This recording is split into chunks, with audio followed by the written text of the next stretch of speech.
मस्त अशी खमंग कुरकुरीत चकली बनवण्यासाठी 250 ग्रॅम भाजणी घ्यायची। वाटीनी प्रमाण घेणार असाल तर 2 वाट्यांचं हे प्रमाण आहे। पाण्याचं प्रमाण घेताना आपण जेवढी भाजणी घेतली आहे त्याहून थोडंसं कमी पाणी घ्यायचं आहे। आता या पाण्यामध्येच आपल्याला चवीप्रमाणे मीठ घालायचं आहे, लाल तिखट घालायचं आहे, हळद घालायची आहे आणि हिंग पण घालायचं आहे। ओवा हा असा हातावर चोळून घालायचा आहे।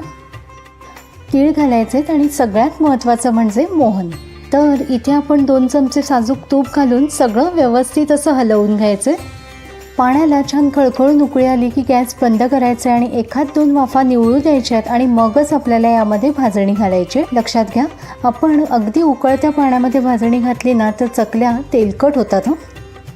झाकण ठेवायचं आणि 15 ते 20 मिनिटं वाफ छान मुरू द्यायची। पाण्याचा हात लावून आपल्याला सगळं पीठ हे छान मळून घ्यायचं आहे। इतपत मी घट्ट ठेवले। आपल्याला चकलीचं पीठ कसं हवं आहे तर हे असं हलकंसं घट्टसर पण फारही क्रॅक्स जायला नकोत। हे असं पीठ मळून घेतलं ना की चकलीला काटेही अगदी सुरेख येतात आणि छान काटेरी चकली दिसायलाही छान उठून दिसते ना। चकलीचं पीठ हे असं छान मळून घ्यायचं आहे आणि ही जी खरखरीत बाजू असते ना ती बाहेरच्या बाजूला येईल अशी ही चकती लावून घ्यायची।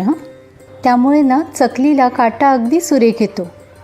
आता सोऱ्याच्या आतील बाजूला तेलाचा हात लावून घ्यायचा आहे आणि मळून घेतलेला एक सलग उंडा यामध्ये भरायचा आहे। उंडा भरताना व्यवस्थित दाब देऊन भरायचा आहे म्हणजे चकली पाडताना तुटत नाही।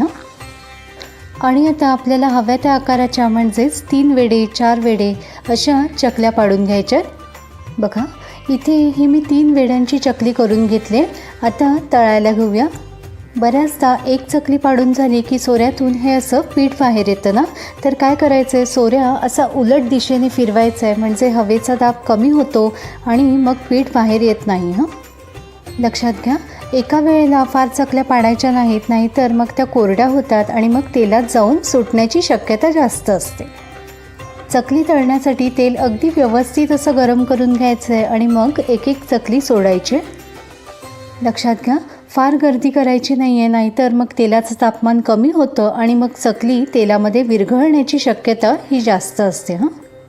एका बाजूने थोडेसे बुडबुडे कमी झाले की चकली उलटून घ्यायचे।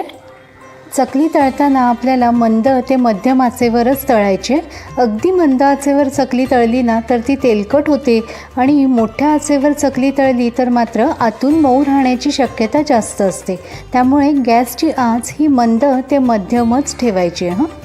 चकलीवरील सगळे बुडबुडे शांत झाले की चकली व्यवस्थित निथळून काढून घ्यायची आणि सगळ्यात महत्त्वाचं म्हणजे चकली पूर्णपणे गार झाली की मगच आपल्याला डब्यात भरून ठेवायची।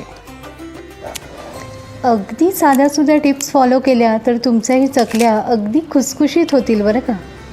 करून बघा ही चकली आणि तुमचे अभिप्राय मला जरूर कळवा। धन्यवाद।